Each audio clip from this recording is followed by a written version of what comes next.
Hey, Flores here with another tech tip for the Dirt Live show and Champion Raceworks. We're going to show you how to revalve a play shock for a customer car.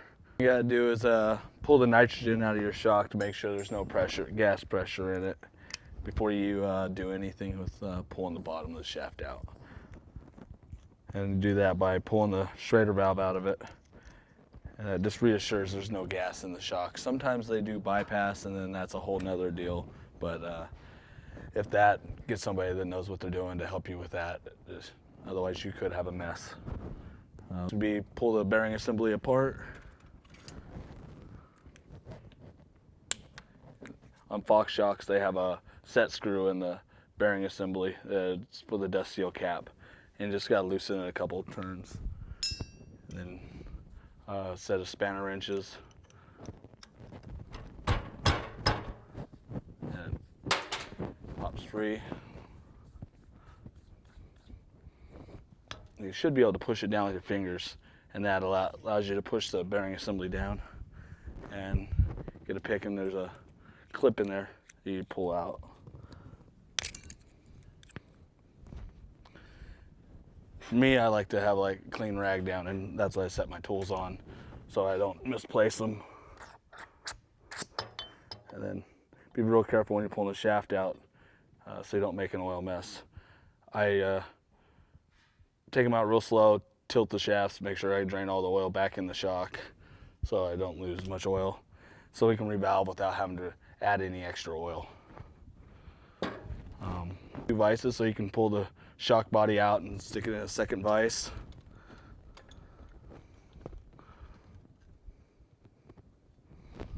Like a Fox, it's a 7/8 shaft, Fox 2.0.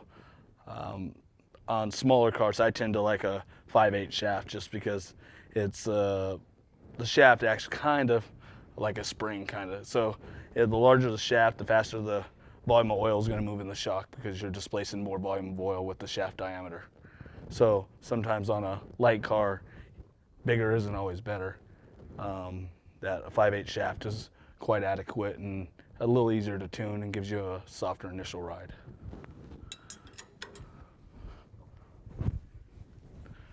It's going to take a 3/4 inch wrench to pull the nut off the top. And be real careful when you're pulling these apart, just to keep them separate. The top valving is your rebound side of your shock. So,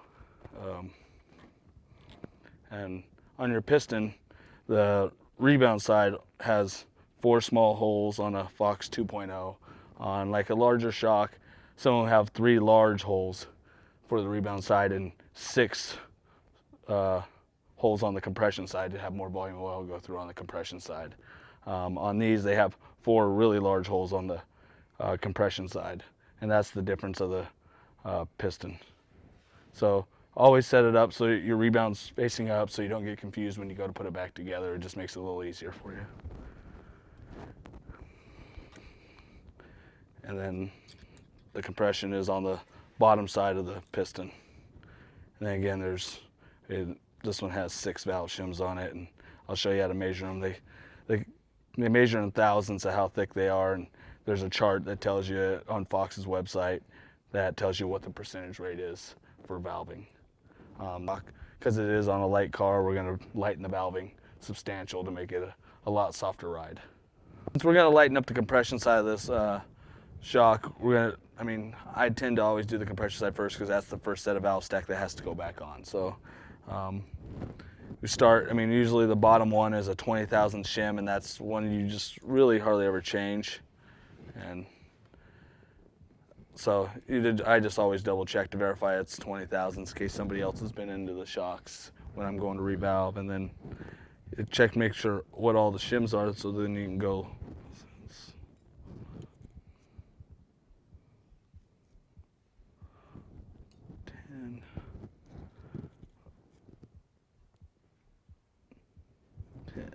So it's a pretty conventional stack.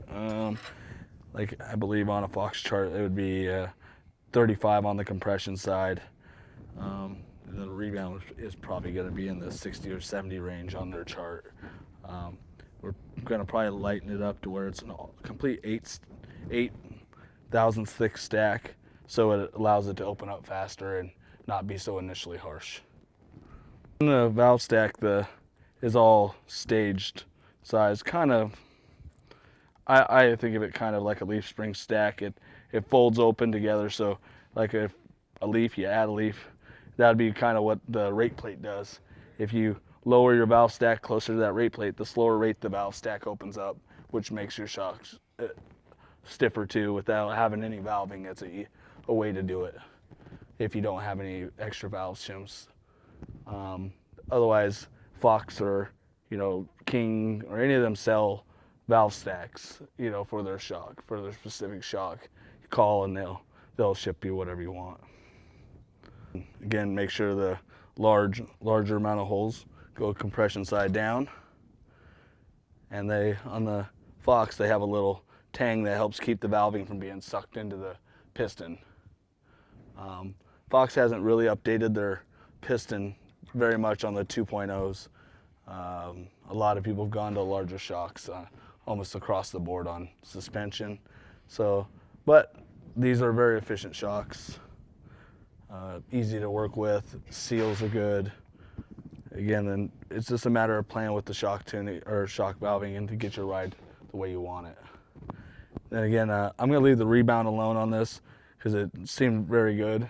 It was initially harsh, so we lightened up the compression side, and now we're putting it back together so we can go take it back to the desert.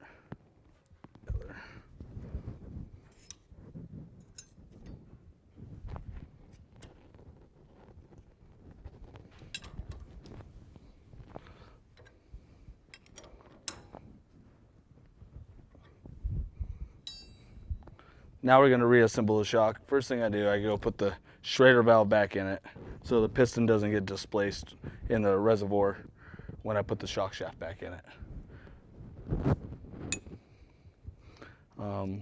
Some manufacturers require it, the piston to be all the way down in the reservoir when you reassemble it. Fox is about 1 inch up is the piston in the reservoir.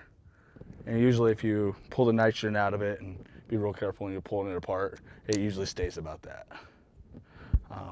Like a King shock, they prefer they don't allow for much volume of oil in the reservoir when you put it back together.